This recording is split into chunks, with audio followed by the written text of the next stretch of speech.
नमस्कार.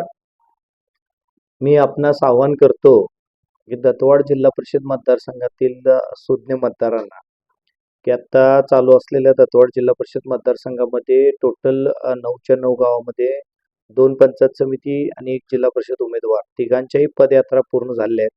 घर टू घर संपर्क दौरा झालेला आहे. उमेदवार प्रत्येकाच्या दारामध्ये जाऊन आलेला आहे मतासाठी विनंती करून.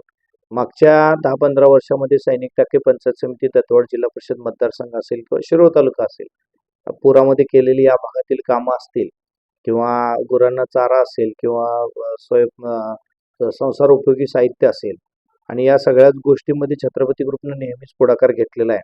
राजर्षी शाहू आघाडीच्या माध्यमातून आमदार साहेबांनी जे उमेदवार दिलेले आहेत ते सगळेच भरघोस मतांनी निवडून येण्यासारखे आहेत आणि आमचा विजय निश्चित आहे. दत्तवाड जिल्हा परिषद मतदारसंघामध्ये याच्या आधी झालेली कामं, जुगुळ खिद्रापूर पुलाचा प्रश्न असेल किंवा हा जो प्रमुख महामार्ग जोडला जातोय विजापूर ते कोल्हापूरचा, तो महामार्गातील अडथळ्यासाठी आम्ही केलेले आंदोलनं किंवा मदती असतील लोकांसाठी, काही जमीन अधिग्रहणाचे मुद्दे असतील, त्याच्यामध्ये प्रशासनाने त्या शेतकऱ्यांमध्ये साधलेला समन्वय असेल, छत्रपती ग्रुपच्या माध्यमातून ग्रामपंचायतांनी ग्राम सेवक लेवलला केलेली कामं असतील किंवा याच्या आधी बरेच म्हणजे शिवजन्मोत्सव सोहळ्याच्या वेळेला ज्या गोरगरीब महिलांना पैठणी घेणं शक्य नाही त्या 2,500 पैठणीचं वाटप केलेलं असेल किंवा अजून एक अनेक कित्येक कामं छत्रपती ग्रुपच्या माध्यमातून केलेली आहेत. आमदार राजेंद्र पाटील यड्रावकर साहेब आमदार झाल्यापासून आरोग्यमंत्री तानाजी सावंत होते तेव्हा ग्रामीण रुग्णालय उपकेंद्र आपल्या दत्तवाडसाठी वाढीव निधीसाठीचा पाठपुरावा असेल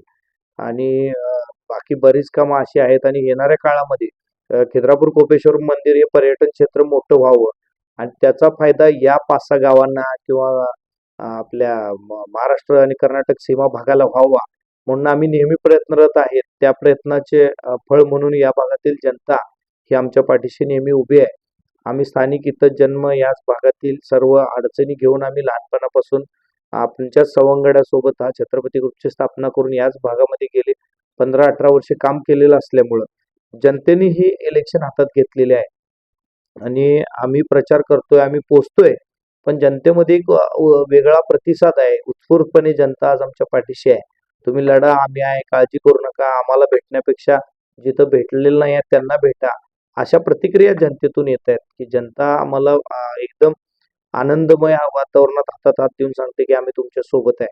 तरी या सगळ्या वातावरणामध्ये जनतेनंच इलेक्शन हातात घेतलेले आहे, मतदारांनीच इलेक्शन हातात घेतलेले आहे आणि ज्या प्रकारचं एक वातावरण निर्मिती झालेलं आहे त्या प्रकारे बघता आमचे तिन्ही उमेदवार उत्तरादेवी सिद्धताई सरकार असतील जिल्हा परिषदच्या दत्तवाड, अविनाश पाटील असतील टाकळी पंचायत समिती, वनकुरे असतील आमचे टाकळवाडी आपल्या दत्तवाड पंचायत समिती, तर हे तिन्ही उमेदवार राजर्षी शाहू आघाडी, छत्रपती ग्रुप, मित्र पक्ष, इतर सर्व आमदार, खासदार साहेब आहेत, परत पालकमंत्री आहेत, एकनाथ शिंदे साहेबांनी भरभरून नेण्याचं आव्हान केले की तुम्ही तुमच्या भागामधली कामं करून घ्या, आम्ही सढळ हाताने देण्यासाठी बसलेलो आहे आणि तुम्ही पाठपुरावा करून आमच्या माध्यमातून मोठ्या प्रमाणात कामं करून घ्या, असं आव्हान सुद्धा त्यांनी केलेलं आहे.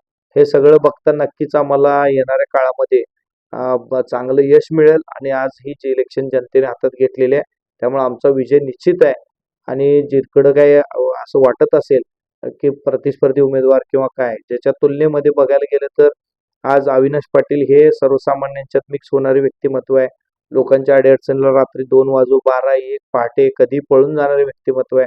कुठं काय दुर्घटना घडली तर सगळ्यात आधी तिथं पोचणारं व्यक्तिमत्व आहे. तरुण आहे, आळस नाही, लोकांसाठी जायची क्षमता आहे, पळून जाण्याची क्षमता आहे. त्यांच्यासाठी आम्ही राबू शकतो. आमदार साहेब, खासदार साहेब, पालकमंत्री आमच्या पाठीशी आहेत. हे सर्व काही बघता सत्ताधारी राज्यातील चांगलं काम शिंदे साहेबांचं आहे.